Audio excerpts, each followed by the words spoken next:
Atenção! Este vídeo não é uma recomendação de investimentos. Hoje a live especialíssima aqui com esses dois gigantes da Bolsa de Valores brasileira. Então eu vou pedir uma coisa para vocês.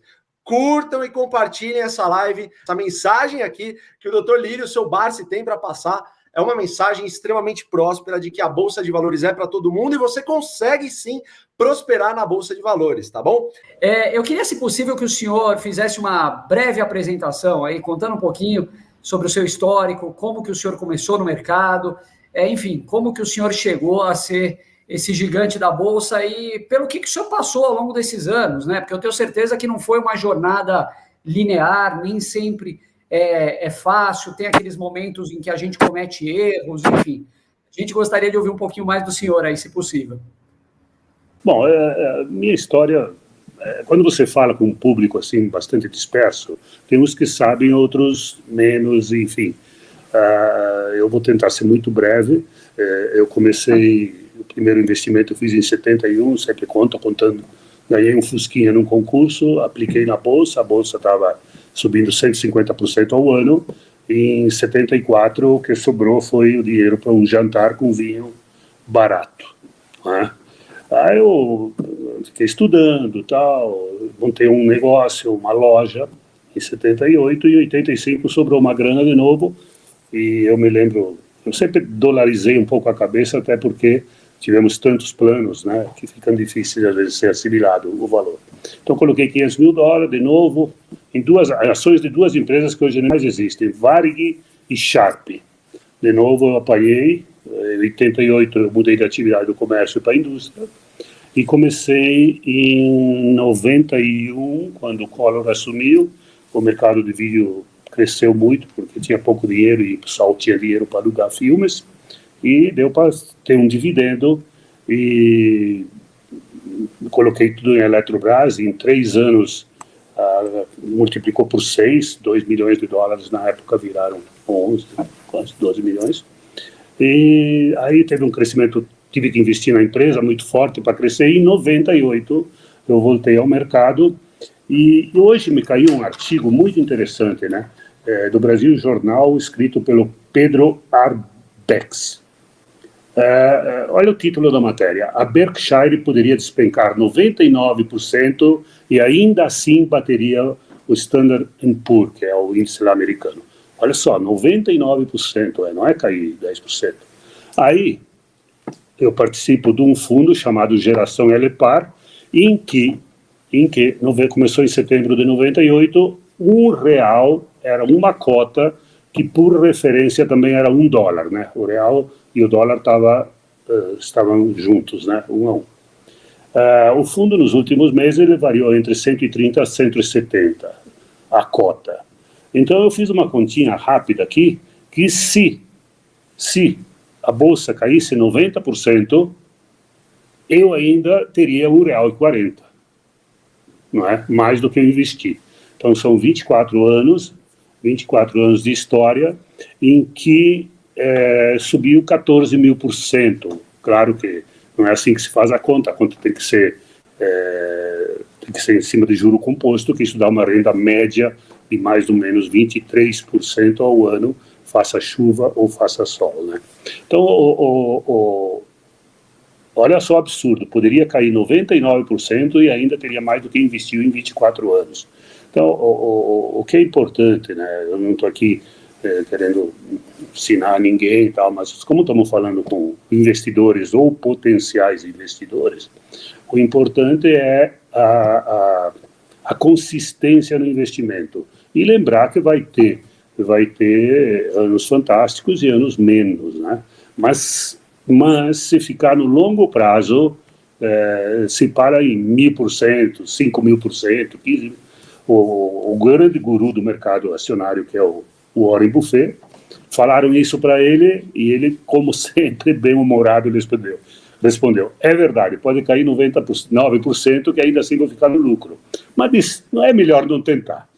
Não é? Então, o importante eu tive perdas lá no começo, idas e vindas, voltei com consistência e estamos aí hoje com o mercado que todo mundo conhece. Maravilha. Pai, o senhor lá quando começou? Fala Bom, só um pouquinho para o pessoal.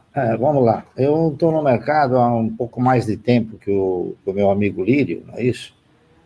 A gente começou com uma corretora chamada Cruzeiro do Sul, onde nós não detínhamos dinheiro para comprar uma corretora, então nós nos associamos e a corretora tinha que ficar no nome de um, ficou no nome do nosso sócio, que era o Danilo, né? E a partir daí nós enveredamos por uma trajetória de aplicações do mercado de valores. Isso nós tivemos no final de 1971, originado pelos recursos que o Decreto-Lei 156 disponibilizava para os fundos fiscais de investimento. Os bancos passaram a deter um volume extraordinário de valores e de recursos. É difícil até em aplicar todos esses recursos no mercado, então eles optaram por uma trajetória, ou seja, procurar empresas que estivessem dispostas a democratizar seu capital e terem suas ações negociadas no mercado. Nós tivemos um período brilhante até mais ou menos junho de 1971, quando esses recursos deixaram de existir. A partir daí, então, o mercado começou a sofrer uma série de injunções negativas, com pressões que foram se acumulando em virtude daqueles momentos de ouro, enquanto os recursos detidos pelos bancos funcionavam na aceleração das cotações. Muito bem. Passou 71, e eu convencido de que esta nossa previdência não detinha condições de amparar o cidadão através da cessão de uma renda mensal que pudesse lhe garantir uma vida digna, eu, então, tentei, através das convicções que me eram no momento, tentar uma nova investida, né? E avaliei todas as aplicações da época e cheguei a uma conclusão, que todos aqueles que tinham uma renda boa, ou eles eram controladores ou eles eram parceiros de ações de capital aberto. Muito bem.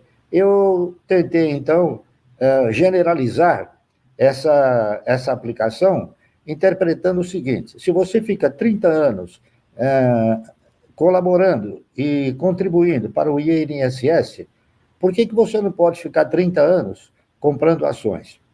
Então, eu estruturei um projeto, né, na qual eu propunha o cidadão investir 1.000 ações por mês durante 30 anos. Eu tinha a convicção, muito embora não tinha certeza, de que isso poderia ser um maná de resultados. Então, o que eu fiz? Eu criei esse projeto, espalhei no mercado, não é isso? Na época era o presidente, eu esqueci o nome dele agora, mas... E foi feito um trabalho, e esse trabalho versava sobre as ações da CESP, que, na época, elas pagavam um dividendo mínimo prioritário e obrigatório, e ainda disponibilizavam uma bonificação de 10% ao ano. Por quê? Porque, naquela época, a maioria das ações, elas possuíam valor unitário. Hoje, as empresas, a grande maioria, não possuem valor unitário. Então, quando a empresa possuía valor unitário, cada vez que aumentava o capital, ela era obrigada a emitir ações. Então, eu fiz esse trabalho, né, imaginando que, ao longo de 30 anos, eu pudesse ter uma aposentadoria boa.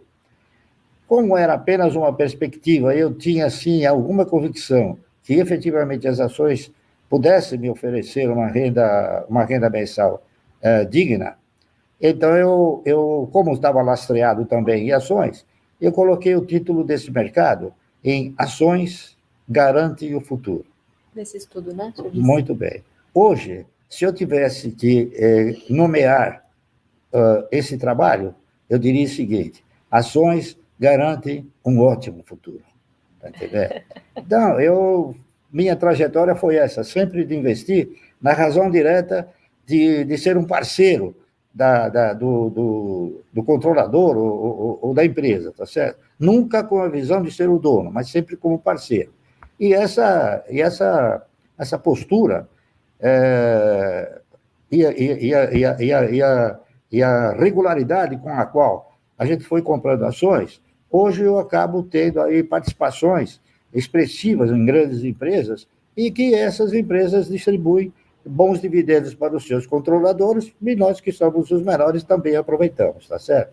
Então, o segredo do mercado é um só, invista, tá certo?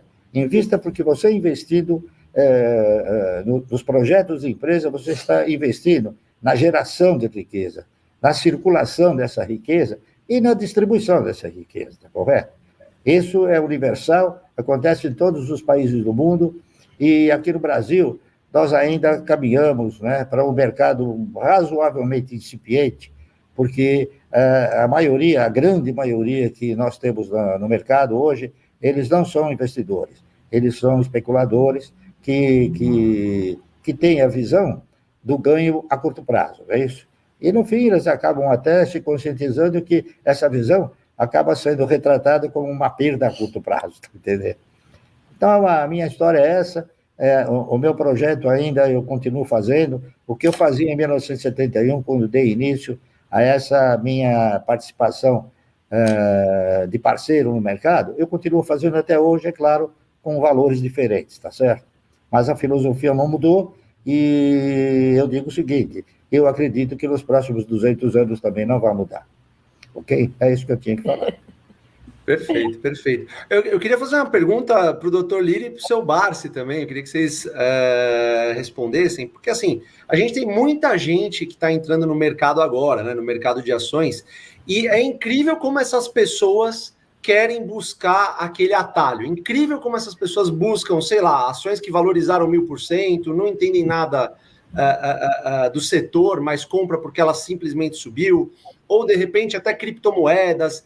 O que dizer para essas pessoas que acham que o mercado vai te deixar rico do dia para a noite? Qual que é o conselho que vocês dariam para essas pessoas que são basicamente a ampla maioria que a gente tem aqui? Acho que eu queria, de repente, começar do seu Barsi falou, doutor Lírio, se você pudesse responder. Então, corroborando só com o que o Barsi acabou de falar, que eu espero que todo mundo é de curto prazo, eu, uns 2 meses atrás, fiz uma continha. O Ibovespa, a B3, negocia em torno de 30 bilhões por dia. Esse é o número, um pouco mais, um pouco menos. Então, 20 dias úteis num mês, negocia 600 bilhões. 2 meses, 1 trilhão e 200 milhões. Pois, acreditem vocês, o mercado inteiro vale, claro que estão as ações de controlador, 4 trilhões. 30% dá 1 bilhão e 200, que é mais ou menos o que tem de free float das empresas, né? Em torno de 30%. Então, o investimento no Brasil, ele é inferior a 2 meses. Não é? Quem é que ganha sempre? Quem é que sempre ganha? Vai deixar rico alguém, né? Vai deixar rico o acionista da B3, né? O Bovespa, que sempre tem emolumentos, sempre tem taxas, e as próprias corretoras que nunca vão lhe dizer para não negociar, vão dizer para você negociar, e inclusive estão sempre cheios de ideias, né? Sempre com ideias geniosas, né? Engenhosas e por aí vai. Então, infelizmente, esses dados que eu dei, cada 60 dias, todas as ações, em média, trocam de mão. Ora, você não pode ser feliz com esta necessidade de cambiar de posição a toda hora. Então, o que faz a diferença é investimento constante, o que o Barsi citou, seja 1.000 ações, seja R$1.000, R$10.000, 50 mil, não sei, cada qual tem o seu número, 1 milhão, todo mundo tem um número na cabeça, mas que seja investido de forma constante, né? Vai pegar o mercado quando estiver bem, vai pegar o mercado quando não tiver, e ali, sim, investir em empresas que tenham histórico, que tenham uma pegada de pagar dividendo, né? Distribuir o resultado, né? Porque com a distribuição do faz-merir, você compra outras ações e você vai rir mais em seguida, sabe? Então, o grande negócio, isso chama-se a famosa matemática dos juros compostos. Existem livros e mais livros escritos sobre esse milagre. a tal forma que depois de um determinado tempo, você acaba gostando da parada de investir, pegar os dividendos. O Barsi já citou, ano passado, por exemplo, foi muito generoso em dividendos, não creio que esse ano vai ser muito diferente, tá certo? Mas você chega uma hora que, eu falo por mim, né? Eu já invisto por prazer, me dá prazer, passa a ser um jogo gostoso, em que você vê o ganho acontecendo e o dinheiro e a quantidade de ações se acumulando. Então, o segredo é consistência e deixa que o tempo faz o resto. Não se preocupem, vai entrar no momento de mais alta, vai entrar no momento mais baixa, mas acertar a mosca ou no fiofó da mosca é impossível. Tá certo. É verdade. Você tem alguma coisa a complementar? Não, eu ratifico e consagro todas essas palavras, porque, na realidade, o nosso histórico, não é isso? O histórico do aplicador brasileiro, eu não digo do investidor, mas o aplicador brasileiro, é ter seguido a cartilha que interessava ao governo desde 1972, 73, que era o quê? Que era aplicar na poupança, tá certo? Que revelava sintomas de garantia, de segurança, entendeu? E de rentabilidade. Só que, ao longo do tempo, o que aconteceu? Esses aplicadores acabaram universalizando a sua postura no sentido de serem o quê? De serem agiotas. Porque, na razão direta que você empresta, seja para quem for, você está praticando um ato de agiotagem. E a nossa postura foi sempre direcionar recursos para a geração de riqueza. Isso é muito importante, porque quando você direciona esses recursos para a geração de riqueza, você aciona mecanismos, aciona os meios econômicos, aciona a geração de emprego, aciona um sem número de fatores que são benéficos para a sociedade como um todo e para o país. Essa aqui é a realidade.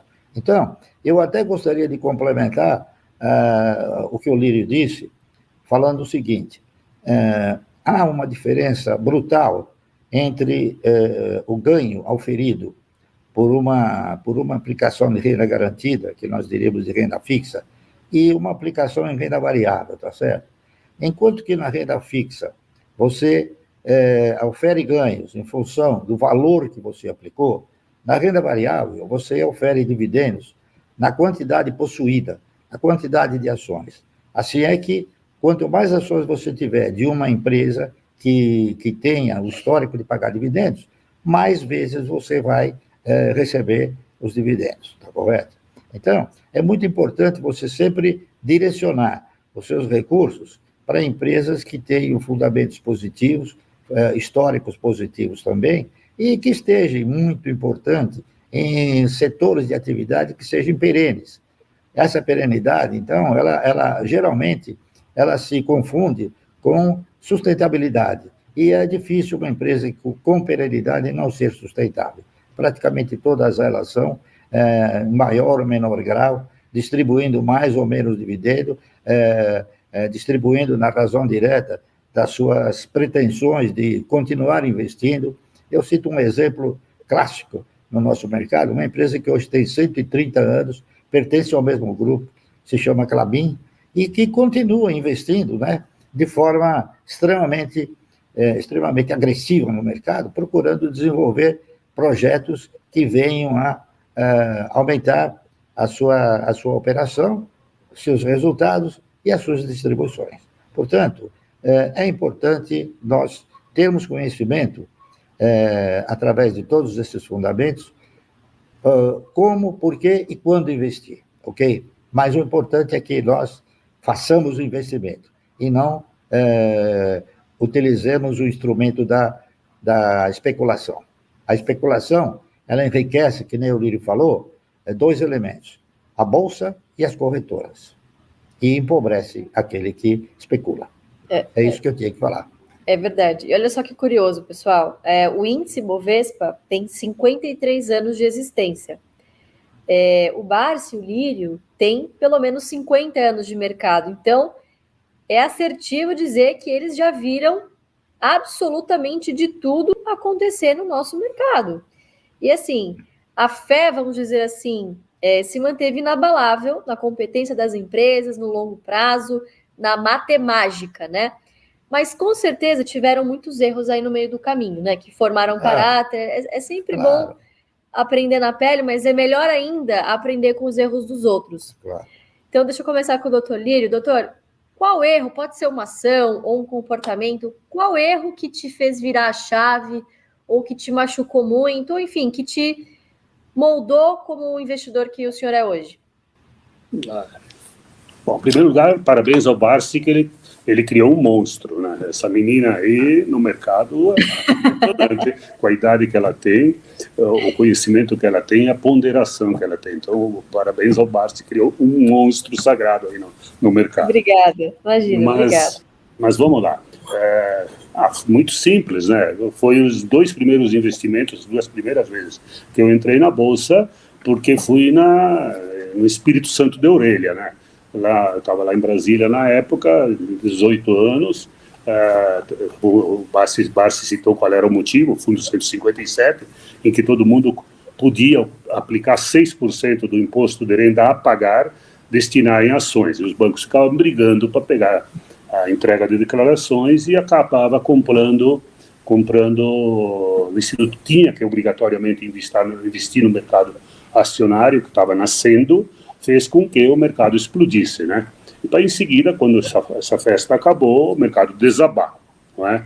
E em 86, quando eu voltei de novo, foi quando teve o plano cruzado, o mercado explodiu de novo, e lá fui eu de novo, né? Quer dizer, um dia caiu na minha mão um gráfico da variação do Ibovespa ano a ano, e eu vi que eu entrei exatamente, vai ter sorte assim, né? Entrei nos 2 picos, né, os 2 picos para perder quase tudo nas 2 vezes, porque achei que estava acertando o momento de entrar, quando na verdade eu estava entrando para pagar a conta, né? Depois eu fui avaliando, lendo, me informando melhor, aprendendo principalmente a avaliar balanços, né, que é uma coisa meio chata, mas tem que fazer, e você começa a ver que tem empresas boas sim, e tem empresas nem tanto. Eu, por exemplo, acho que é um privilégio um acionista poder ser sócio de uma empresa de petróleo sem ter descoberto petróleo, de uma empresa de papel, como o Barsi citou, da Klabin, sem ter que plantar os eucaliptos e esperar eles crescerem para virar celulose, né? E por aí vai, né? O minério de ferro, as siderúrgicas, as elétricas. Então, é um privilégio que nós possamos ser investidores de empresas já estabelecidas, com histórico já, com gestão, às vezes tem algum problema, mas enfim, com uma gestão importante, gestão boa, né? E que tenha essa pegada do resultado com a distribuição. Outras empresas são importantes? Claro que também são. Precisa IPO de vez em quando, porque senão nós não teríamos companhias abertas. Particularmente eu não gosto, porque os preços são sempre jogados muito para cima, né? Então eu prefiro pagar até mais depois, uma vez de empresa que mostrou a que veio. E a tal das empresas de tecnologia, que teria sido bom acertar algumas empresas de tecnologia que estão por aí, né? Começar com a Apple, começar com a Google e por aí vai. Mas essas são as que deram certo. Tem centenas de outras que ninguém investiu e desapareceram. Então, o risco é maior. Quando acerta, evidentemente que fica bonito, né? Mas para conseguir acertar, realmente não é fácil. Então, eu acho que investir em imóveis é uma grande discussão, né? E o Barsi sempre fala nisso, né? É uma conta que é difícil fazer ela fechar, porque também é difícil de entrar e sair do negócio, né? Custa muito, não tem um custo importante, corretagem, o imposto de transmissão do imóvel, enfim, por aí vai. E as empresas que nós investimos, elas já têm um monte de imóveis, tá certo? Eles já estão investindo em imóveis indiretamente. Então, de novo, o pessoal tem que considerar que é um privilégio poder investir nas empresas que estão aí estabelecidas e com uma boa história e com uma boa perspectiva de resultados futuros. Eu gostaria de complementar isso que o Lírio acabou de falar, e é muito importante. Muitas pessoas chegam para mim e falam: Barsi, mas você não investe em imóvel? Eu falo: você está muito enganado. A Klabin, ela tem inúmeras fazendas. Uma delas tem 62 quilômetros de comprimento e 57 quilômetros de largura, e dentro da fazenda tem uma plantação enorme de pinos, eucaliptos, enfim. Então, para a empresa poder operacionalizar todo esse seu patrimônio, ela precisa ter o quê? Precisa ter a terra. E, indiretamente, eu também tenho a terra, porque eu sou um pequeno dono, certo? Então, indiretamente também eu invisto em imóveis, mas de outra forma. Não de forma especulativa, mas de forma produtiva, correto?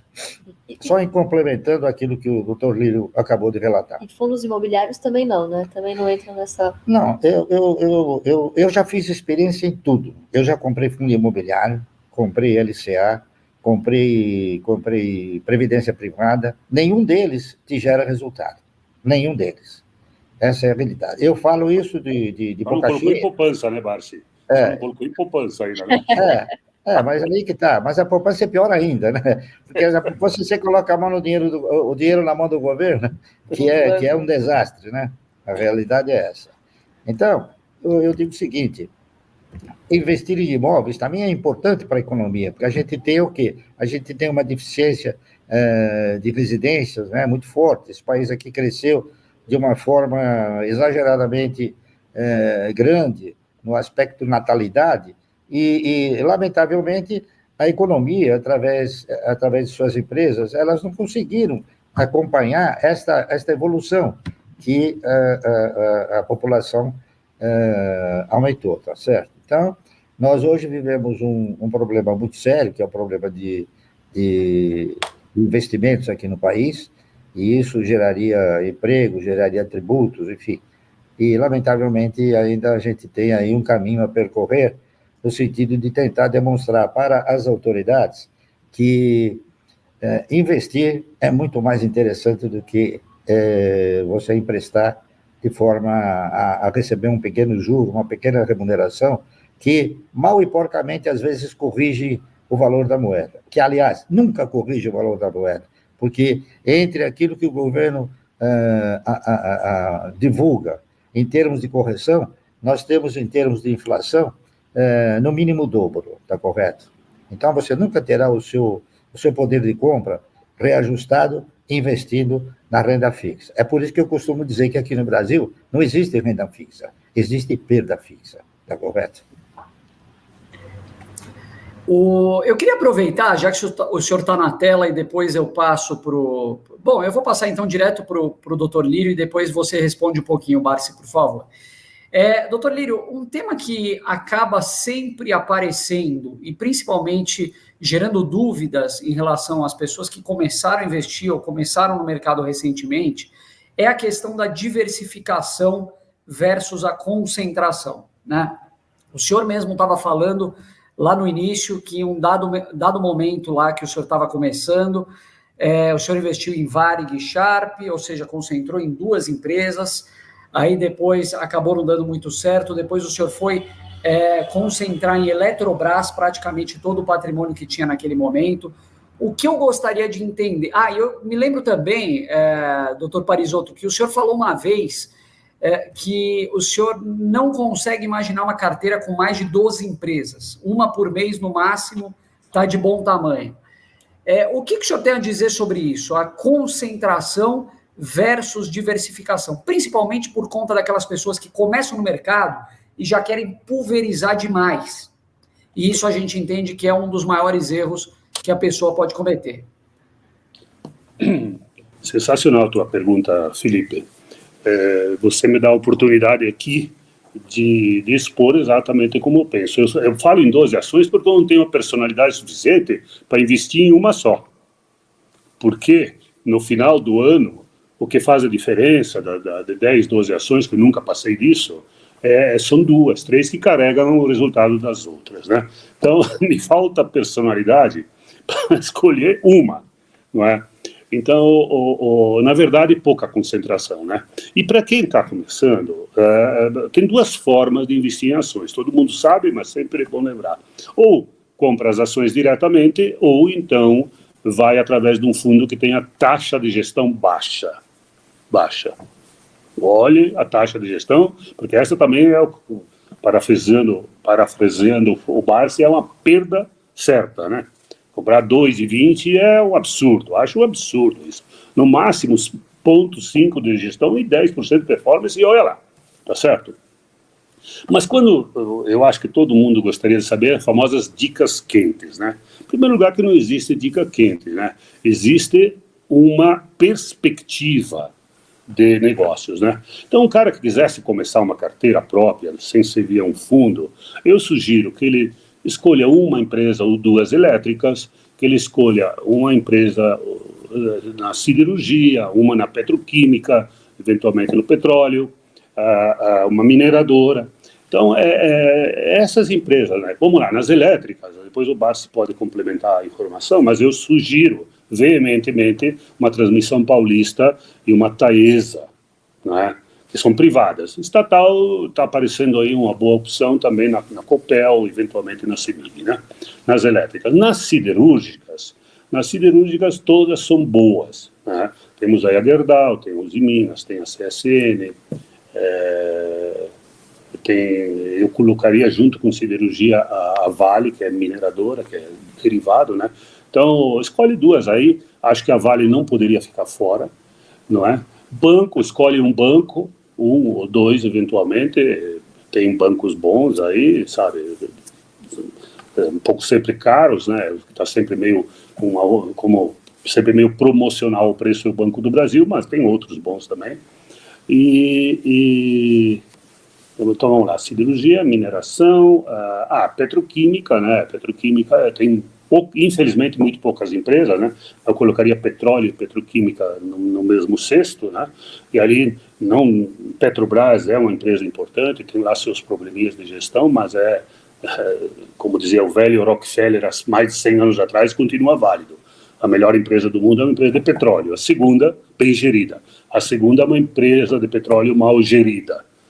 Não sei, a Petrobras deve estar no meio dos dois aí, sabe? Mas lembrando, por exemplo, que o ano passado, se nós colocarmos a Vale e a Petrobras, é uma coisa absurda o monstro que essas empresas são. O ano passado foram distribuídos 280 bilhões de reais, entendeu? Todas as empresas juntas, todo o conjunto de empresas, foi esse o valor que foi distribuído. A Vale e a Petrobras sozinhas distribuíram 160. Então, 60% dos dividendos distribuídos no ano passado foi dessas duas gigantes. Então, acho dificilmente as pessoas vão errar se entrar nessas empresas. Então, eu citei algumas aí, seguramente o Barsi tem lá a celulose, que é excelente, enfim, o Barsi tem uma carteira. Nós não temos exatamente as mesmas ações, mas o tempo mostra que tem várias maneiras para o caminho do céu e muito mais maneiras para o inferno, né? Então, existem sim maneiras de cada qual gerir os seus investimentos de forma, não precisa ser exatamente as mesmas empresas, mas no final do dia o que a gente procura são empresas com histórico, com solidez e para casar e de preferência, né, quando a gente se for, que os nossos descendentes possam continuar a usufruir daquilo que nós vamos deixar, porque gastar em vida não tem como, né? Não há jeito. O Barsi ainda está andando de metrô, imagina. Andava. Agora eu estou estudando para comprar um metrô próprio, que é para ter exclusividade. Mas andar de metrô não é... O Barsi andava de metrô, porque depois de 60 anos não cobra mais a passagem, né? Também, mas era mais uma recomendação médica, que ainda continua, porque o médico sempre me pediu que eu me exercitasse, andasse o máximo possível, e de carro você acaba não andando, né? Você acaba indo até a padaria a 2 quadras, e hoje não, hoje eu procuro desenvolver, já desenvolvi com mais intensidade, mas na razão direta que a gente começa a ficar exposto, a gente começa a ficar preocupado, em aparecer, porque onde eu vou, o senhor é o Barsi, posso tirar uma fotografia? Pode. Quer dizer, você começa a ficar conhecido demais, então isso acaba sendo prejudicial para a própria segurança da pessoa. Mas eu complementaria ao Lírio dizendo o seguinte, no início dos meus estudos, quando eu criei aquele projeto, Ações Garantem o Futuro, eu imaginei o seguinte, eu quero uma carteira de renda mensal. Ótimo. Para mim ter uma carteira de renda mensal, no mínimo eu tenho que ter 12 empresas. Ou então, eu tenho que ter 12 empresas que pagam um dividendo por ano. Ou então, eu tenho que ter 6 empresas que paguem 2 dividendos por ano. Ou então, e assim sucessivamente. Até uma que possa pagar dividendo mensal, tá correto? Que não é o caso aqui. Então, o que acontece? Eu acho que eu fui formando o meu patrimônio com essa convicção de que eu procurava comprar sempre aquilo que eu interpretava ser o melhor. Porque se você pegar o recurso e distribuir entre muitas empresas, você vai acabar comprando algumas boas e outras más. Então, o importante é você perenizar a sua investida, a sua aplicação, sempre em empresas que tenham uma perenidade e que essa perenidade, elas, então, caminhem para uma sustentabilidade. Eu diria o seguinte, sempre haverão empresas que poderão estar nos apresentando projetos futuristas. Recentemente, eu estive analisando, por exemplo, uma empresa novíssima no mercado, que se chama Auren. Essa empresa Auren, ela é o produto da fusão da Votorantim Energia com a CESP. Então, eles hoje têm um projeto, não é isso? Que eu diria um projeto extremamente assim, audacioso, no sentido de investir em novas matrizes energéticas, eólica, solar, está entendendo? Então, essas coisas é que a gente tem que procurar examinar. A carteira ela vai se solidificando, ela vai se complementando, ela vai se consagrando, da razão direta que você recebe o dividendo e na hora de receber o dividendo, se o papel do qual você recebeu o dividendo, ele já não é mais uma opção, então aí você vai para uma segunda opção até chegar na 12ª, tá correto? Quer dizer, eu também interpreto isso. Desde o princípio, quando eu analisei que para mim ter uma carteira mensal, eu preciso de ter no mínimo 12 recebimentos mensais, é isso que me levou a fazer mais a concentração do que a pulverização, que é o que eu recomendo. E eu recomendo também o seguinte, o importante é você sempre acreditar em patrimônios físicos. Se você fica acreditando em patrimônios intelectuais, você acaba perdendo a noção, você acaba perdendo a base de você avaliar um projeto, tá certo? Então, existem aí novas empresas, novos projetos, eu citei a Auren assim como exemplo, mas nós temos aí uma outra empresa também que agora passou a ter um projeto novo que se chama Vibra. A Vibra nada mais é do que os postos Petrobras, não é isso? Mas a Comerc, que foi comprada, para poder fazer o quê? Não para gerar energia, nem para transmitir energia e nem para distribuir energia, e sim para comercializar energia. E eu acredito que esse fator, que já está há algum tempo no mercado, e vem se consolidando de forma expressiva, que ele possa ser um bom resultado. Está correto? E outro papel que também eu interpreto, que ele já teve uma trajetória extraordinariamente positiva, e também está na área de energia, que é a Cosan, tá certo? Que ela tem as suas usinas, as usinas de açúcar e álcool, ela tem a Rumo, que é uma transportadora ferroviária, recém-adquirida mais ou menos uns 2 anos, que é a América Latina Logística.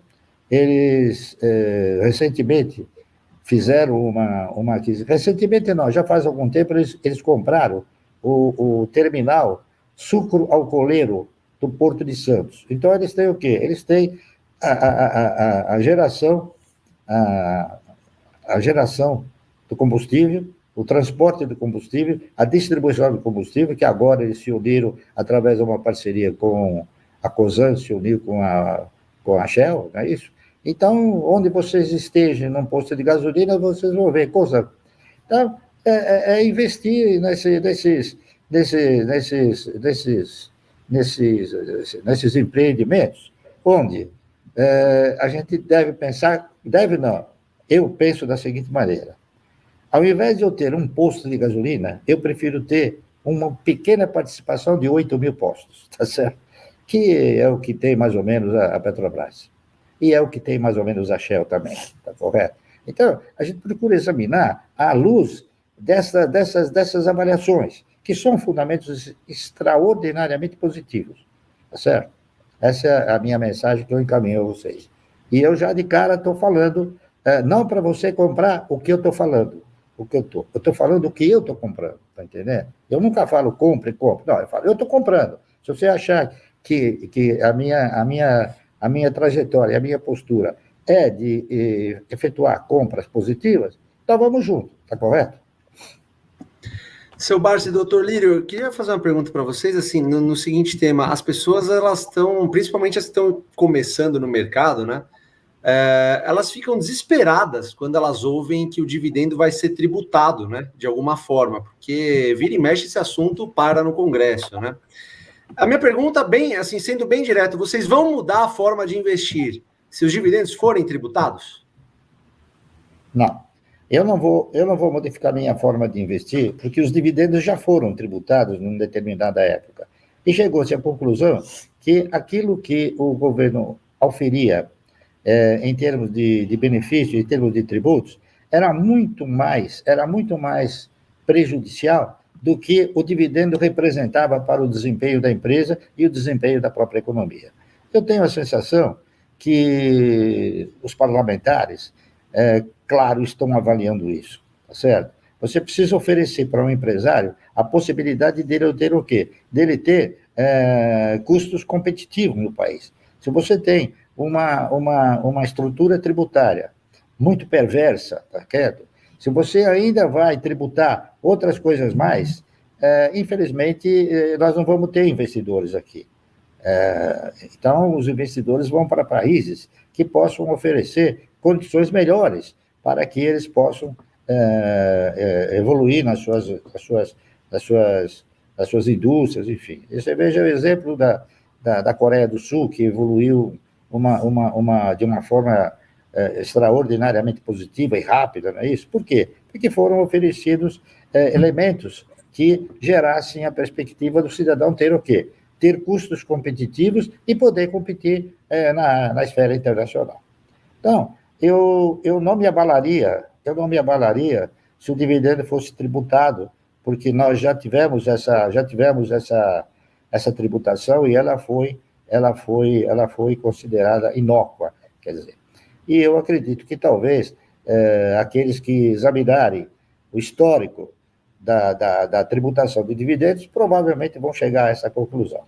Tá correto? Então, eu não acredito que o governo tenha a insensatez de aprovar a tributação de dividendos.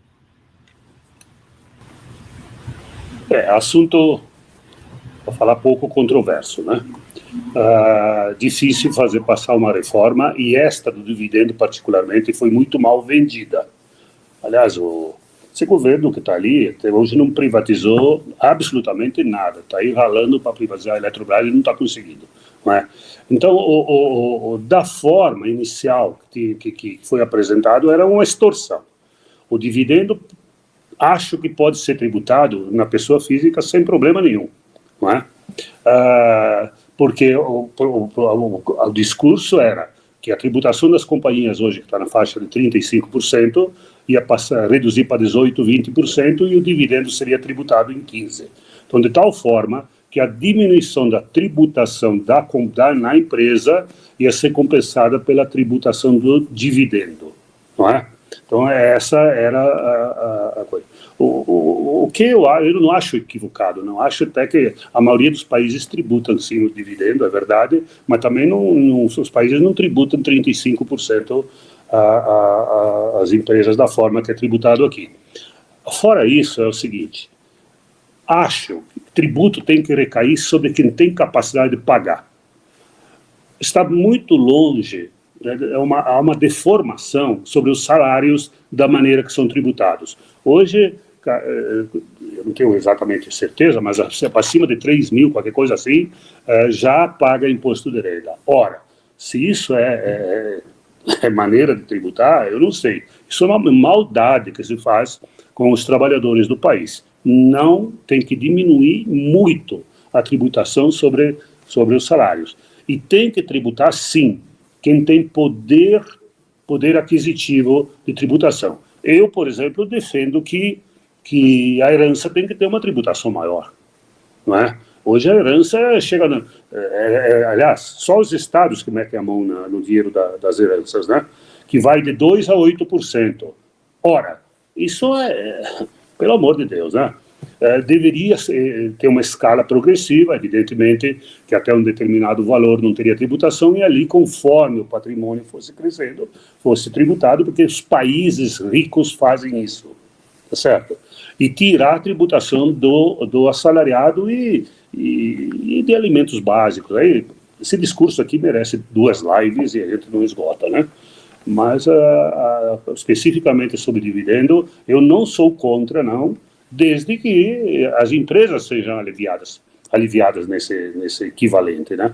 Porque quem faz girar a economia, o patrimônio de um país são as empresas que geram empregos, as empresas que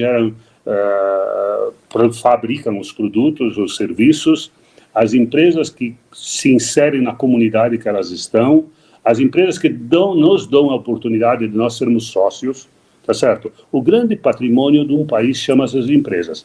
E eu queria só fazer um adendo aqui, para não me alongar muito.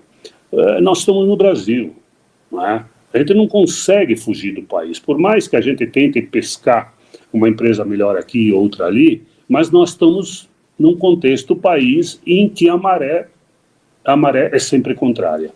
Nos últimos 40 anos, o Brasil cresceu a metade do mundo. Estou falando do mundo todo, seja país as Chinas e outros que foi muito mais, e outros, os africanos, por exemplo, que é menos. Então, na média, nós crescemos a metade do mundo, metade, nos últimos 40 anos. Isso significa dizer que se nós tivéssemos a mesma participação que temos nas empresas hoje, nós teríamos, no mínimo, o dobro do valor que essas empresas valem no mercado se o Brasil tivesse crescido na média. A gente consegue, todo ano, crescer menos que a média mundial, cresce um ano, cai 2, sabe? A gente não está indo para lugar nenhum. Nós precisamos, a solução do país passa pelo pleno emprego, pelo crescimento, aí, como por encanto, quase tudo se resolve. Então, eu torço de coração. Eu já estou virando o cabo da Boa Esperança, mas eu torço de coração que esse país, uma hora, se ajuste à economia mundial e ele ande no mínimo igual. Que aí basta. E fica muito mais fácil nós escolhermos empresas, porque nós estamos com as empresas líderes, com as empresas boas. Tá certo? Essa é a minha opinião. Eu diria, inclusive, complementando o seguinte: o Brasil já teve que suportar um Fernando Henrique, que nos seus 8 anos de mandato não fez o Brasil crescer nada. Nós tivemos que suportar o senhor Luiz Inácio Lula da Silva, que também aproveitou momentos de crescimento mundial e gerou um crescimento pífio aqui para o Brasil, comparando com os demais países. Nós tivemos que suportar uma Dilma em um mandato e meio. E, lamentavelmente, nós estamos suportando o Bolsonaro, não é isso? Cada um puxando a sardinha para o seu lado, e não olhando o Brasil como um todo, na minha opinião, tá certo?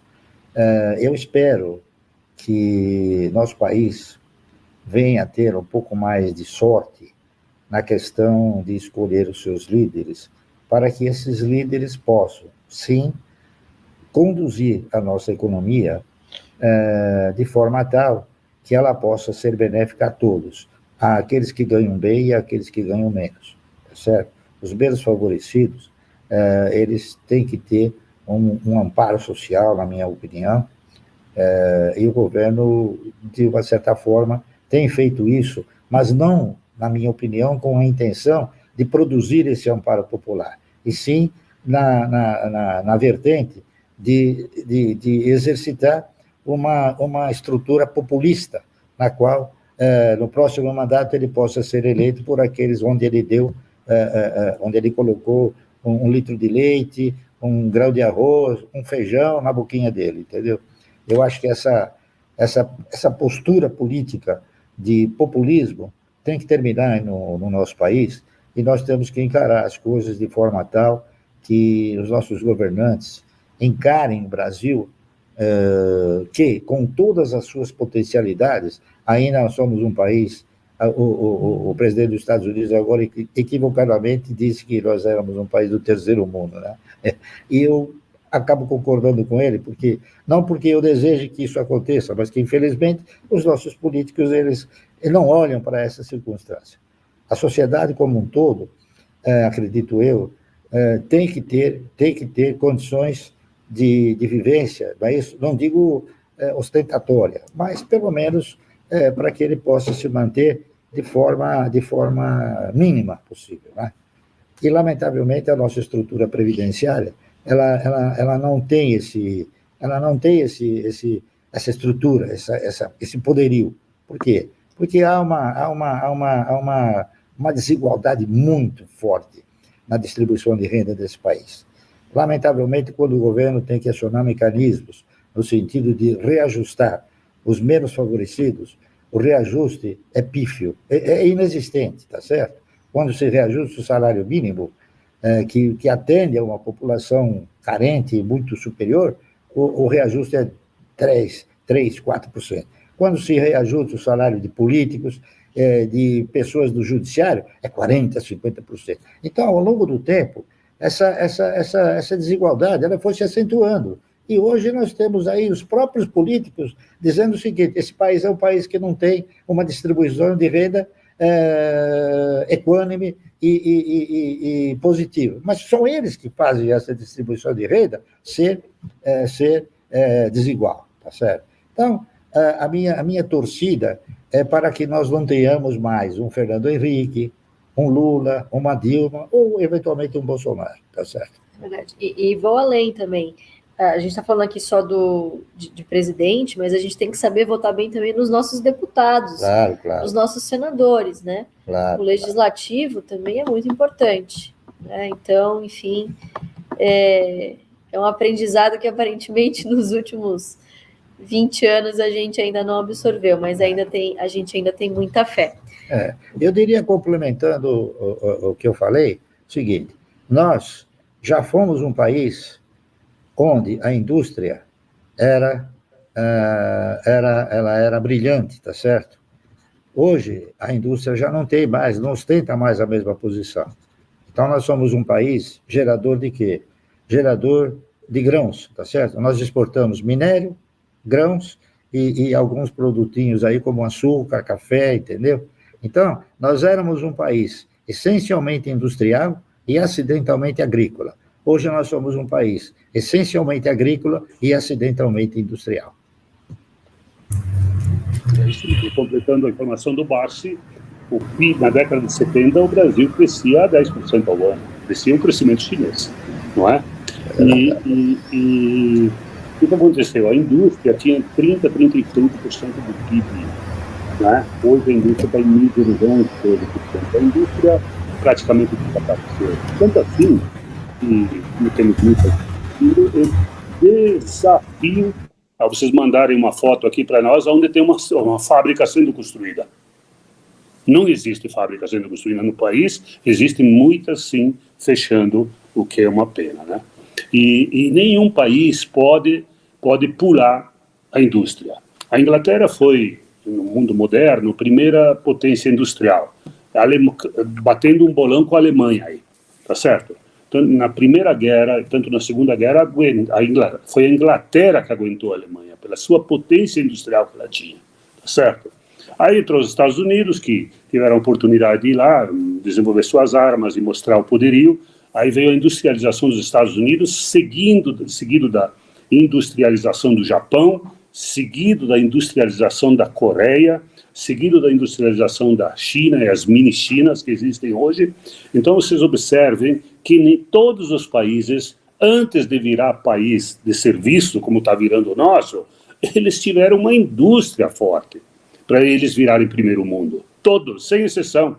Não teve um país que foi para o primeiro mundo, que se tornou um país desenvolvido, sem ter a fase industrial. Aí depois ganha bastante dinheiro e tal, começa a se diversificar em outras, eventualmente, outras atividades. Mas um país como o Brasil, na década de 70, a Coreia era muito, mas muito mais pobre que o Brasil. Era muito mais pobre, tá certo? Hoje a Coreia tem um PIB 3 vezes maior que o brasileiro, tá certo? Então precisamos... mas você vai parar a falar com o Paulo Guedes da indústria, ele dá risada na sua cara. Tá certo? O negócio dele é banco, outras coisas, né? Ele não tem prioridade zero na área industrial. Pelo contrário, tem raiva da indústria. Só complementar. Ô, doutor Lírio, aproveitando, a gente falou bastante sobre setores, né? Você chegou a mencionar o setor elétrico, bancos, falamos sobre mineração e siderurgia, petroquímica e petróleo. Quais são aqueles setores que você não chega nem perto, aqueles que você não quer nem de graça para sua carteira? Ô, Felipe, você está me constrangendo, porque eu já levei o dedo no meio da testa por ter falado setores que eu não gosto, né? E porque tenho amigos no setor, entendeu? Então, eu não gosto de setor que tenha pouca proteção. Então, você vai ter uma companhia aérea. Companhia aérea, o balcão é alugado, o avião é alugado, o funcionário paga no fim do mês, entendeu? Então, o investimento para você montar uma companhia aérea é zero. Itapemirim apareceu, uma empresa quebrada apareceu esses dias com um avião voando. Voou 3, 4 meses e já parou de voar. As grandes companhias lá atrás, aéreas, vou falar do Brasil, poderia viajar pelo mundo, né? Mas o VASP, Transbrasil e Varig, 3 domínio total, já tem uma geração já que começa a nem mais saber quem são, não é? Então, a parte aérea é muito complicada e pior que nós precisamos, né? O avião é um grande desenvolvedor, ele causou um grande desenvolvimento mundial na área de mobilidade e é o maior queimador de dinheiro, né? Olha o tamanho do cano da descarga de um avião que vocês vão ver quanto queima lá. Outro setor que também é complicado, e eu posso citar 20, aqui não temos tempo, mas poderia citar 20 empresas que quebraram nos últimos 20 anos, é o comércio. Né? O comércio é um setor difícil, né? E o comércio, se você não ralar, literalmente, eu passei por ele, posso falar, se você não ralar a barriga no balcão, cuidar direitinho e tal, é um negócio de pouco futuro. Agora está aparecendo aí alguns agregados para o comércio. O cara coloca um banquinho lá dentro, o cara coloca um comércio eletrônico lá dentro. Há ali uma tendência, talvez, de melhorar um pouco. Mas, se vamos pegar os comércios tradicionais que existiam nos Estados Unidos, uma Macy's, aquela Neiman Marcus, aquela grande, a Sears, foram tudo para o saco. Tá certo? Aqui no Brasil, Mapping, Mesbla, a Hermes Macedo, lá no sul, JH Santos, Impulso. Querida, é uma infinidade, né? Então, são 2 setores, por exemplo, que não me agradam. Não é, e nós precisamos deles, hein? Não é que mas se eu tiver a opção em não investir em algum desses setores aí, por exemplo, entre outros, né? Podia citar, mas só citei 2. O que o senhor acha, só pegando o gancho, aproveitando esses setores mais modernos, assim vamos dizer, a gente teve uma chuva de IPOs de empresas ligadas ao setor de tecnologia no ano passado, por exemplo. O senhor chega a olhar ou é algo que nem passa perto do seu radar? Você está comprando uma promessa, né? Dentro dessas promessas tem algumas que até vão acontecer. A maioria vai para o vinagre, vai vinagrar. A maioria, tenho certeza disso. Se você fizer um levantamento dos últimos 5 anos, e não sou eu que estou falando, o pessoal toda hora faz isso, levantar os IPOs que foram feitos nos últimos 5 anos, de empresas aí altamente duvidosas, né? 80% tem queda. E aí tem aquela promessa que tem, agora vai. Entendeu? Eu prefiro esperar que elas realmente se tornem líderes, que mostrem um resultado, e não me importo em pagar mais caro, não tem problema nenhum, tá certo? Mas a maioria vai pro vinagre, poucas se salvam. Bem, eu consagraria isso que o Lírio falou como uma verdade incontestável, porque realmente, se você pegar Panair do Brasil, Real Transportes Aéreos, Transbrasil, VASP, Varig, enfim, e outras que vão ainda, que estão na linha para quebrar, né? Elas vão quebrar. Papéis de varejo também, num país como o nosso, onde a correção é uma coisa e a inflação é outra, vou te dar um exemplo prático, assim, para raciocinar. Você compra um produto por R$1 e vende esse produto a R$1,80 para pagar em 10 anos. Quando chegar no 5º ano, esse produto que você vendeu a R$1,80, você vai ter que pagar R$2,50. Então, as empresas de varejo, em função da desordem financeira que nós temos e da dificuldade que você tem de crédito também, e outra também pelo desarranjo e pelas contradições entre correção e inflação, elas são empresas que demandam capital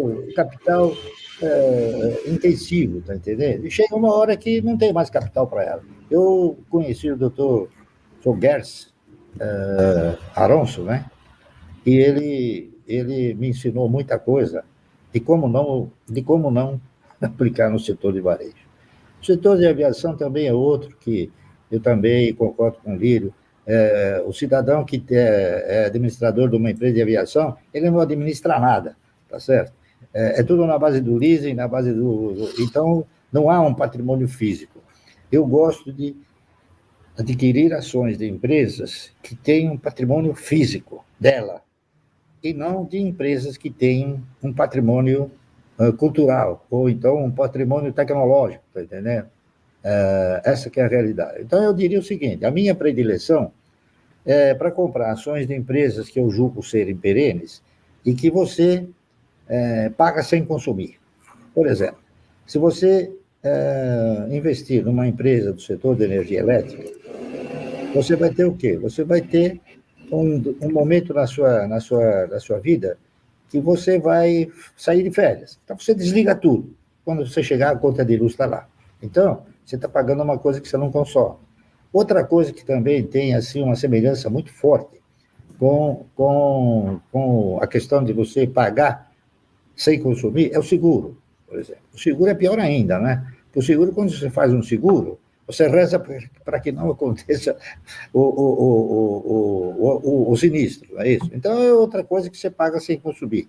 Enfim, quanto todos aqueles que têm hoje um celular não pagaram por valores sem consumir. Então, esses setores de atividade são setores atraentes para todos os países do mundo, tá certo? Então, a minha predileção é exatamente essa, que eu ostente ações de empresas que tenham patrimônio físico, não que tenham patrimônio intelectual. Legal. Fabião, quer fazer a última pergunta Perfeito. aí? Perfeito. Vou fazer mais uma aqui, só para talvez a última aqui. Assim, a gente, doutor Lírio, seu Barsi, a gente recebe muita gente que está começando no mercado de ações, né? E muitas dessas pessoas costumam ficar trocando posições. Então, eles esperam uma ação subir muito para trocar por outra. E às vezes essa ação que ele trocou continua subindo, né? E eles ficam malucos, né? E vem perguntas para nós de todas as formas, né? Eu queria saber se vocês recomendam que esses investidores, principalmente os iniciantes, que a gente foca bastante aqui, né? Se eles devem fazer isso, eles devem trocar ações de maneira recorrente, ou se vocês recomendam que eles comprem ações para casar, para ficar boas ações, para ficar basicamente o resto da vida pegando esses dividendos. Doutor Lírio, o que o senhor acha? Bom, de certa forma, isso eu respondi anteriormente, né? Então, vamos lá. Qual é o perfil do investidor? O cara tem que se definir se é investidor em primeiro lugar, para investir precisa ter dinheiro, né? Então, em primeiro lugar, tem que poupar para você fazer uma poupança para começar a investir. Aí, se tiver dinheiro, você pode gastá-lo, você pode colocar na poupança, você pode colocar em CDB, que é um grande concorrente da Bolsa, o maior concorrente da Bolsa é realmente a renda fixa, né? ou você pode colocar em renda variável, né, que é, no caso, o investimento em empresas. Ora, se o nome é renda variável, vamos levar a sério isso, é variável mesmo. Varia para os dois lados, varia para cima e varia para baixo. Então, de vez em quando as pessoas me perguntam o que eu vou investir e tal. Em primeiro lugar, se o cara tiver data certa para precisar do dinheiro, renda variável não é o lugar, deixa lá num CDB, onde ele se sentir confortável, mas não na renda variável, porque pode ser na data que ele precisar, o mercado está valando, o mercado está caído. Então, se alguém não tiver o perfil de aguentar, e estamos no Brasil, aguentar 50% de queda sem se cortar os pulsos, sem perder o sono, entendeu? A renda variável é a garantia de um futuro feliz. É o que o Barsi falou, né? É a aposentadoria, né? Aposentadoria que no final da história você não vai nem usar, porque é tanta, o dinheiro se multiplica tanto e tal, e passa a ser tão gostoso ver esse dinheiro crescendo, né? Que você vai ficar, você vai comprar a felicidade aqui que não existe. O cara vai ficar feliz, maravilhoso e tal, com endividado, né? Então, quer dizer, está garantindo uma aposentadoria, um futuro mais tranquilo, né? Então, se não tiver o perfil de investidor de renda variável, em que tem que aceitar uns trancos que vão acontecer e fatalmente são seguidos, né? Nós precisamos ir longe. Em março de 2020, o sino tocou 6 vezes, 8 vezes no mês, que o mercado caiu mais de 10% ao dia. Não é ao mês e não é ao ano. Então, quem naquele momento se apavorou e vendeu, pagou a conta de quem ficou. Esta que é a verdade, né? Então, nada substitui o investimento constante e aguenta que passa. As quedas que virão, e elas vão passar, e o mercado sempre se supera, né? A próxima alta vai ser maior do que a anterior. Só que precisa estar lá, né? Você não pode sair quando está em baixa.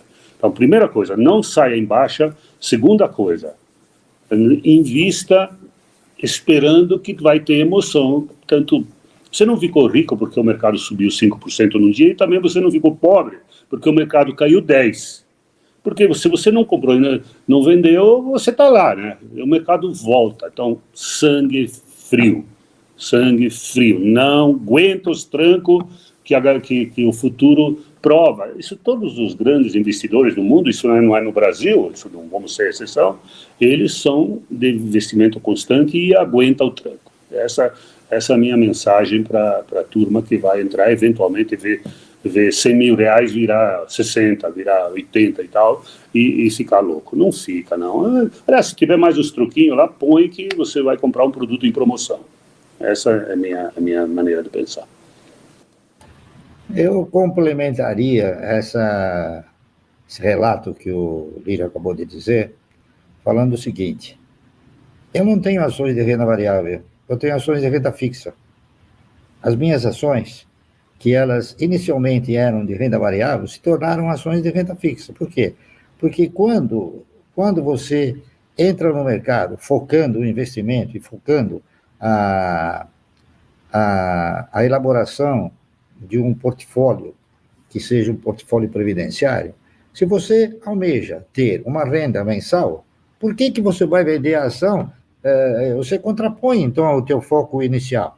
Se você tem a perspectiva futura de continuar recebendo mensalmente, para que vender? Está entendendo? Então, se você tem essa postura, esse investimento de comprar uma ação, investir, receber os proventos, você não deve vender, enquanto essa ação estiver te proporcionando resultados satisfatórios, tá certo? Eu diria ainda, aconselhando as pessoas que pretendem ingressar no mercado, o seguinte: primeiro, porque na realidade o cidadão que entra no mercado, ele não entende nada de mercado, então ele vai entrar assim dentro de uma postura que ele não sabe o que fazer. A primeira coisa que ele tem que fazer é procurar um profissional que se adapte àquela perspectiva, aquele foco que ele determinar. Por exemplo, se ele interpretar e achar que tem que formatar uma carteira de renda mensal, ele tem que procurar um profissional que vá orientá-lo nessa direção. Se ele entrar no mercado para jogatina, ele tem que procurar um cidadão que é essencialmente especulador. Então, eu diria a todos aqueles que pretendem futuramente ingressar no mercado de valores, dizer o seguinte: nunca, artigo 1º, nunca invista ou aplique no mercado aquele recurso que você tem programado para qualquer outro projeto. Invista e direcione para o mercado exclusivamente o recurso que você pode disponibilizar por tempo indeterminado. O segundo item seria o seguinte: nunca compre uma dica, tá certo? As dicas, elas geralmente se transformam em zicas, que é o quê? Que são estruturas de perdas. Procure sempre avaliar fundamentos extremamente básicos e bem direcionados para uma empresa, é isso? Porque é a forma que você tem de ser um vencedor de mercado. E a terceira orientação minha é o seguinte: nunca venda por necessidade. Por exemplo, se você começar a ganhar e começar a desviar esses recursos da trajetória de reinvestir e começar a comprar outros ativos, né, que possam futuramente te dar dor de cabeça, ou então começar a comprar a prazo em função daquilo que você visa para o futuro, pode acontecer de uma queda no mercado e você ter que vender com prejuízo. Então, a terceira recomendação é nunca vender, tá certo, para assumir um prejuízo. Essas três bases, esses 3 pilares, são muito importantes de você incorporar na sua filosofia e na sua postura. Outra coisa que eu recomendo também é o seguinte: exorcize o patrimônio. Se preocupe exclusivamente com o dividendo. O patrimônio, ele é uma figura que ela contempla o seu ego, enquanto que o dividendo contempla o seu bolso. E ele é que te proporciona a possibilidade de você prosseguir reinvestir. Assim é que, se você exorcizar o patrimônio, esquecer os momentos de baixa, tá certo? Você vai ter surpresas, porque no momento em que isso voltar, o seu patrimônio vai crescer várias vezes mais do que aquele que você perdeu. É a minha recomendação, tá ok? Acho que assim, a gente vai fazer agora, pessoal, a gente tem um AGF+, doutor Lírio, acho que sabe também, o seu Barsi, a gente tem um AGF+, onde a gente simula investimentos que foram feitos, que a gente pode colocar lá de mais de 20 anos, né? Então, a gente queria que vocês fazer uma coisa aqui, assim, tipo, a gente vai fazer uma pergunta para vocês de qual ação, se vocês tivessem que falar uma empresa listada em bolsa que vocês acham, assim, foi muito boa a jornada até agora com elas e vocês acreditam que vai continuar sendo boa para o resto da vida, assim. Qual é essa ação vocês falariam? Uma ação só, porque a ideia é a gente pegar essa ação depois e a gente vai simular dentro do AGF+, dentro do aplicativo, para que as pessoas vejam. O senhor teria uma, doutor Lírio? Vale. Vale do Rio Doce, perfeito. Seu Barsi, você tem uma ação aí para a gente simular depois, daqui a pouquinho? Olha, eu diria o seguinte: eu acho a Vale uma empresa extremamente bem administrada hoje, depois que ela foi privatizada, não é isso? Acho bastante, mas a Vale ainda é uma empresa que, do meu interpretar, ela depende muito de commodities, tá certo? E as commodities nem sempre elas reluzem.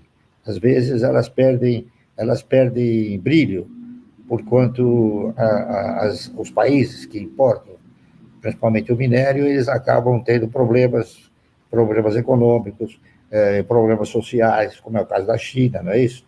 Mas eu acho a Vale uma empresa boa. Mas eu gostaria de recomendar aos senhores o seguinte: eu pretendo comprar essas 3 empresas, ações dessas 3 empresas que eu estou comprando. Mas eu diria o seguinte: eu diria que uma empresa chamada Transmissora Paulista de Energia Elétrica merece um estudo aprofundado para mostrar para o aplicador, para o investidor, a generosidade com a qual ela ostentou dois fatores importantes para quem investe na renda variável. Primeiro, é a percepção de dividendos. E outra, a estrutura de alavancagem e de valorização permanente. Então, eu daria esse exemplo de Transmissora Paulista de Energia Elétrica, que me parece que o estudo sobre ela mostra com excelência, não é isso? Aquilo que a gente interpreta, aquilo que a gente imagina que vai acontecer nesses setores aí que a gente paga sem consumir, tá certo? É isso aí. Perfeito. Doutor Lírio, seu Barsi, a gente quer agradecer em nome do AGF aí o tempo de vocês, para que vocês pudessem passar um pouco mais para esses milhões de brasileiros. Essa live vai continuar no nosso canal e com certeza vai ser passada para vários brasileiros aí que querem começar a investir na Bolsa. E agradecer de todo o coração. Muitíssimo obrigado aí por essa live. Lembrando, pessoal, a gente vai pegar essas duas...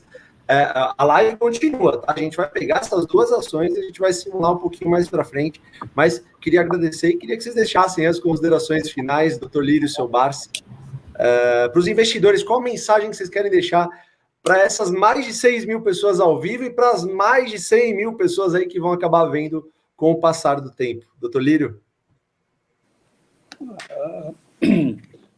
A mensagem é uma mensagem de otimismo. Nós estamos num Brasil que, apesar de todos os problemas que ele convive com tantos governos que tentam quebrar o país e não conseguem, né? Então, a gente torce que vai melhorar em algum momento, né? Na nossa passagem sobre a terra aqui, a gestão desse país, que é um país altamente muito competitivo em um monte de produtos, tem uma etnia boa, sabe? A gente precisa um pouco de condução um pouco melhor que o resto, como empresários ou como investidores, a gente sabe fazer, certo? Então, as pessoas que estão nos ouvindo, em primeiro lugar, obrigado pelo tempo que vocês dispuseram de estar com a gente, mas lembre-se de uma coisa: segredo do juro composto, que são os dividendos, que compram mais ações, que geram mais dividendos, e não tem idade para começar, não adianta. Claro, evidentemente, quanto mais cedo começar, a coisa se torna mais fácil, né? Mas tem que, em primeiro lugar, salvar algum para começar a investir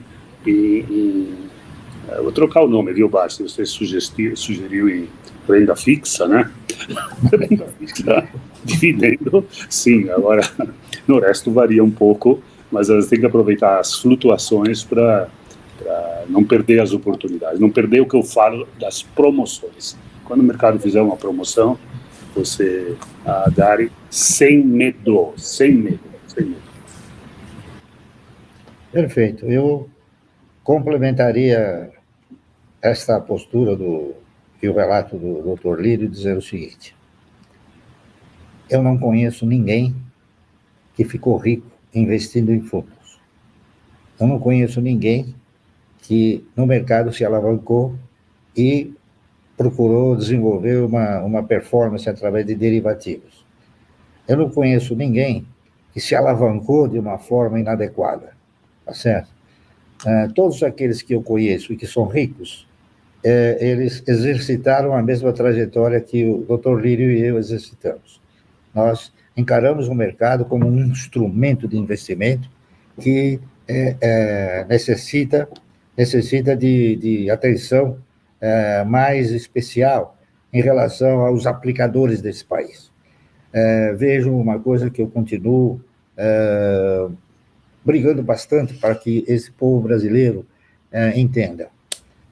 Eu interpreto que, a partir do instante em que o cidadão ele passe a desenvolver uma postura financeira onde ele não gaste mais do que ele ganha, ele está financeiramente educado. O que eu venho propondo ultimamente é para que o cidadão ascenda a uma cultura de investimento mais realista, ou seja, saber na mão de quem você está colocando o seu dinheiro. Por isso é muito importante, quando você vai fazer o investimento em inovação, você procure desvendar toda a sua trajetória histórica, para que você possa ter o quê? Uma noção e da mão de quem você está colocando o dinheiro, tá certo? Que normalmente são, salvo exceções, claro, normalmente são pessoas extremamente capacitadas. Essa é a minha recomendação. É isso aí, doutor Lírio, seu Barsi, obrigado aí, o AGF agradece. Vamos abrir a ferramenta do AGF+. Vamos lá. Antes de falar sobre as duas empresas que eles consideraram e fazer o exercício sobre elas, vamos falar um pouquinho não do simulador histórico, da parte de objetivo de renda.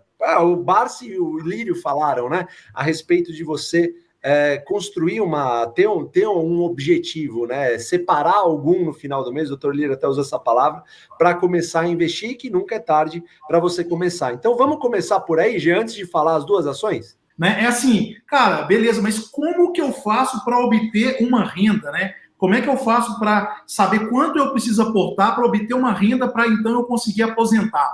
Dentro do AGF+, a gente já tem uma ferramenta que é o objetivo de renda, onde a pessoa informa desde o primeiro momento qual a renda mensal desejada, nesse caso eu defini aqui R$ 2.500, e em quantos anos ela gostaria então de aposentar. Com base nisso, a gente faz cálculos baseados na premissa nossa de 6% de retorno de dividendos, e a gente chega num aporte de R$ 1.120 por mês para aposentadoria. Então você pode simular vários valores, você pode aumentar de acordo com o seu momento de vida, e aí ele já vai calcular para você uma meta, que é o que o Barsi tanto fala, baseado em número de ações, né, para que você consiga estabelecer essas metas e atingir objetivos cada vez maiores.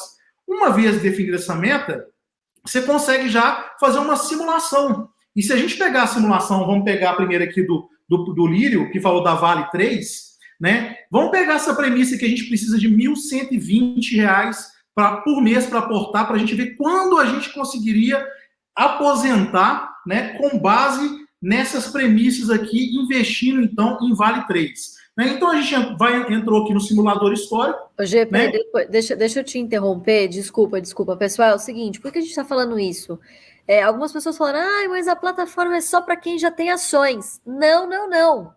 Tem muita ferramenta aqui para você que está se descobrindo como investidor de longo prazo agora, tá? Então é sobre isso que a gente está falando aqui. Você não precisa já ter uma carteira consolidada, tá? Todo mundo aqui é muito bem-vindo, tá bom? Desculpa, Gê, só para fazer essa introdução aí. Não, eu acho que é muito pertinente o que você falou, e é até legal, assim, igual o Barsi falou assim, a Bolsa é a minha renda fixa. A gente sabe que tem muita gente na renda fixa que tem medo, que está na poupança e quer uma renda. Então, a ferramenta é para todos. Vai auxiliar você nessa tomada de decisão, né, no que escolher, como fazer. Então, vai te ajudar muito. Vamos lá, só voltando aqui para pegar o gancho de novo. Então, dentro do objetivo de renda, ele fala para a gente que nós temos que investir R$ 1.120 por mês para obter uma renda de R$ 2.500 para se aposentar em 20 anos. Então, a gente pegou a ação do Lírio, que é a Vale 3. E fizemos exatamente uma simulação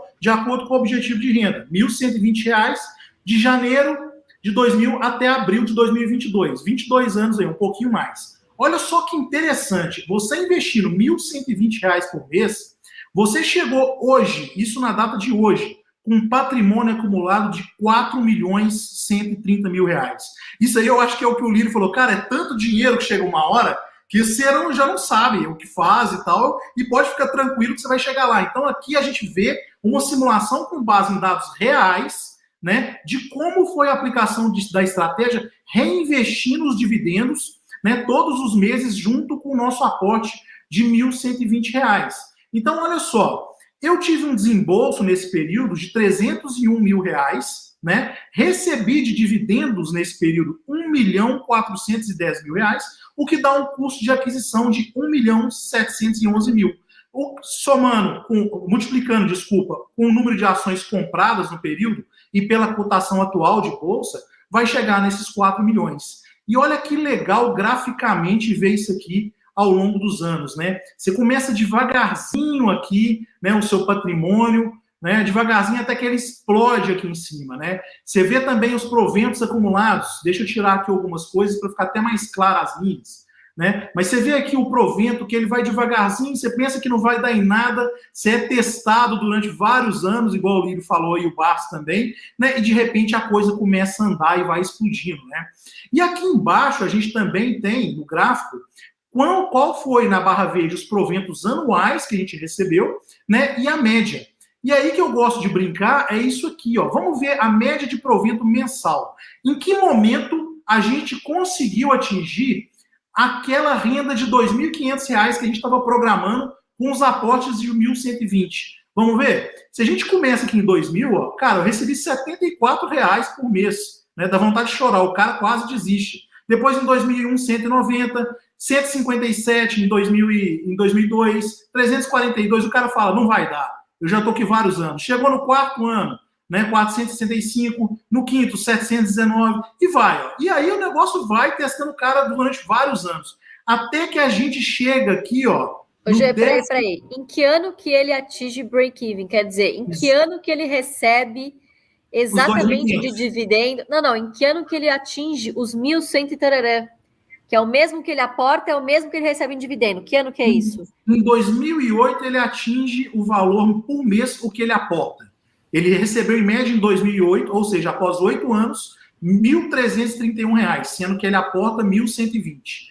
E em que ano que ele conseguiu atingir os 2.500, que era a meta dele? Né? Vamos chegando aqui. Olha só, em 2011, em 11 anos depois, ele conseguiu, então, atingir os R$ 2.500, mas foi de uma vez só. Observe que em 2010 foi 1.234, em 2011 explodiu e foi seguindo.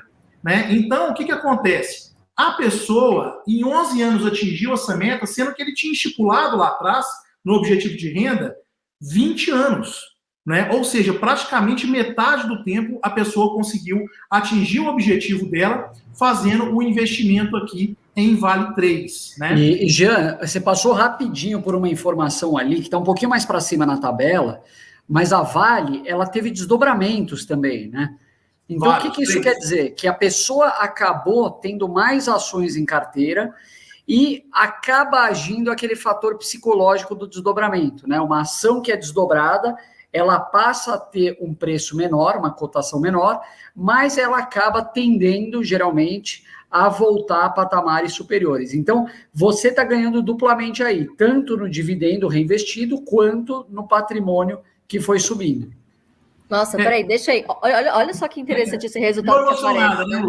Não, fiquei, porque olha isso, pessoal. A gente não dá nada por aqueles pequenos dividendos, né? Esses R$70 que o Jean comentou aí, mas sobe lá, deixa nos resultados.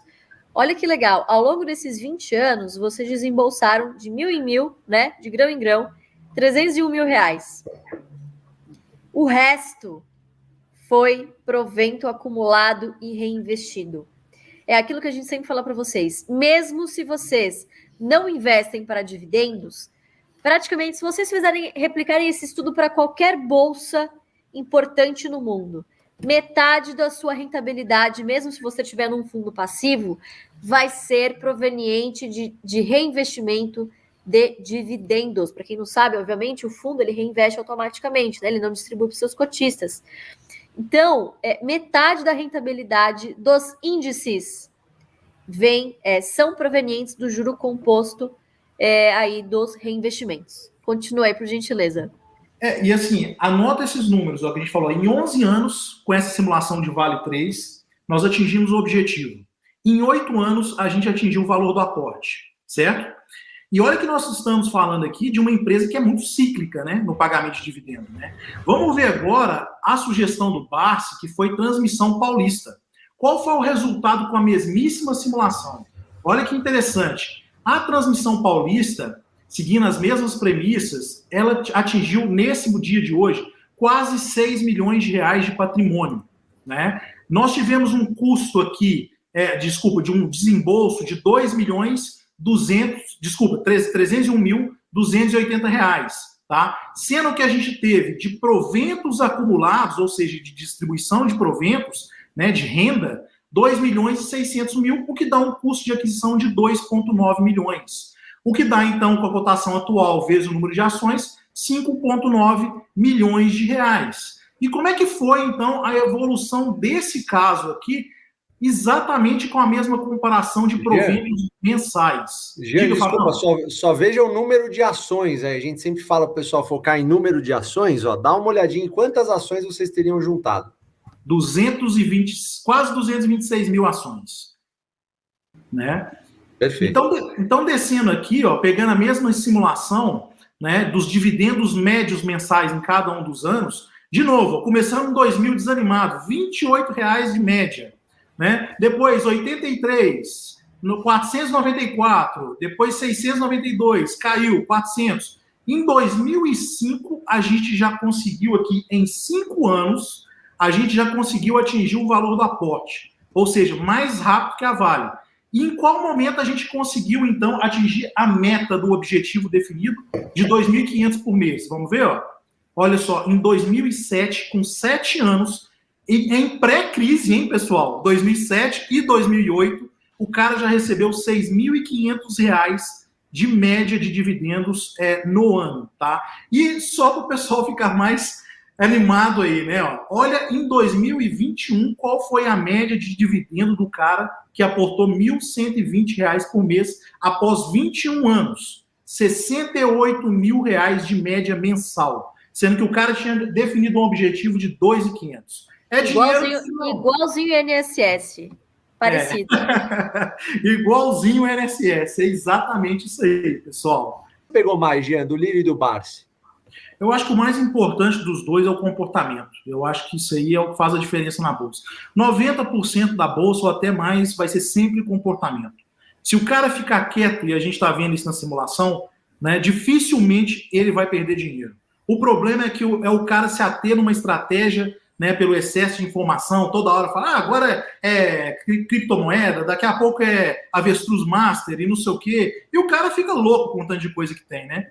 E em vez dele ficar quieto. Se ele ficasse quieto sem fazer nada, entrasse em coma em 2000 e acordasse em 2021, ele teria ganhado mais dinheiro do que qualquer tipo de aplicação que ele estivesse girando. Isso é um fato, entendeu? Então o comportamento dos dois é admirável, eu acho que é a grande lição. É isso aí. Lulu, o que você aprendeu mais aí com a palestra dos dois? Eu aprendi que meu pai devia ter investido para mim quando, 0 anos. CPF Bolsa. Imagina. Mas, enfim. Né? É isso, o tempo faz um estrago bom aí, né? Na parte. Não, assim, eu só consigo imaginar se a gente pudesse escolher, né? Não contribuir com o INSS, pegar esse pedacinho do nosso salário e a gente mesmo fazer a nossa previdência, né? Já que não é possível, pessoal, eu acho que assim, fica a lição. Um pouco que vocês conseguirem poupar no final do mês, ao invés de colocar na poupança, pensa no seu futuro, escolhe poucas e boas ações na bolsa e aporte constantemente. Assim, esse é o feijãozinho com arroz simples, aquela canja, sabe? Aquela canja de galinha tradicional, de vó. Não tem erro. Longo prazo e juro composto é realmente um negócio fantástico, né? É isso aí, Lulu. Felipe Ruiz, o que você tem a dizer aí? Cara, eu acho que o mais interessante de tudo é ver o quanto é simples, né? Não tem nada de ciência de foguete por trás, não tem ferramentas proprietárias, nada. Então, assim, é fazer o arroz com feijão bem feito por vários anos e continuar fazendo. Porque o que acontece? A gente vê isso muito claramente no gráfico que o Jean estava mostrando aqui. Muitas vezes você vai rumo ao seu objetivo e chega num determinado momento que você já estava muito próximo ali de cruzar o Cabo da Boa Esperança e é exatamente a hora que você desiste. Então, mais um pouquinho, você já ia ter, sei lá, o dobro ou o triplo da tua meta em dividendos e você acaba desistindo antes. Então, é aquela história de que quando a gente tá na jornada e vê algumas melhorias vindo, você vê que você está evoluindo, é isso que te motiva, né, a continuar. E eu acho que o AGF+, ele pode ajudar muito nesse sentido, que é ver que a cada dia que passa você está um pouquinho mais próximo daquela tua meta, você está um pouquinho mais próximo de atingir o teu objetivo e o que você vem fazendo vem dando certo. Eu acho que isso é o mais importante de tudo. Mas é conhecimento que não acaba mais, né, Fabião? É isso aí. Pessoal, quem não quer viver de renda, né? Acho que Todo mundo quer viver de renda. E quando você fala, quero viver de renda, tá, o que vem na tua frente? Tem pessoal oferecendo poupança, você tem CDI, você tem... Que mais, pessoal? Você tem... compra imóvel, compra prédio, compra apartamento, compra fundo imobiliário, Bitcoin, né? E aí, o que você tem de prática? Você tem 2 investidores gigantes, investidores aqui que usufruem dessa estratégia desde os anos 50, lá o Barsi já tem 50 e tantos anos de bolsa, só que você fica desesperado, porque você não sabe exatamente para onde correr. Você não sabe exatamente se você vai no CDI, você vai na poupança, você vai em fundo imobiliário. Aqui você tem 2 exemplos de pessoas que são nossos mestres aí na Bolsa de Valores, são pessoas gigantes no mercado, e temos nós aqui também que conseguimos, graças a Deus aí, viver de renda com a Bolsa de Valores. Só que hoje tem muita informação desencontrada, tem muita coisa na internet que, cara, simplesmente não acrescenta para o seu dia a dia na Bolsa de Valores. Então, você quer entrar e você não sabe. Você compra uma ação, mas você não sabe o que está comprando. Você não tem um treinamento suficiente, adequado para fazer isso. Você não sabe qual que é o seu objetivo. Você não tem objetivo de renda, porque você nem sabe que você está querendo isso. Você não sabe simular, ao menos, a empresa que você está comprando. Você não sabe sequer declarar imposto de renda. Você não sabe como é que funciona esse diacho de imposto de renda para ações. E aí, o que você tem? Você tem o AGF+. O AGF+, é aquela luz no fim do túnel, que chegou justamente para pegar todas essas informações no mercado financeiro e entregar para você de mão beijada. Simples assim. Nós 4 aqui, toda a nossa equipe usa o AGF+, o tempo inteiro. Está instalado nos nossos celulares aqui, tem aplicativo, tem desktop, iOS, Android.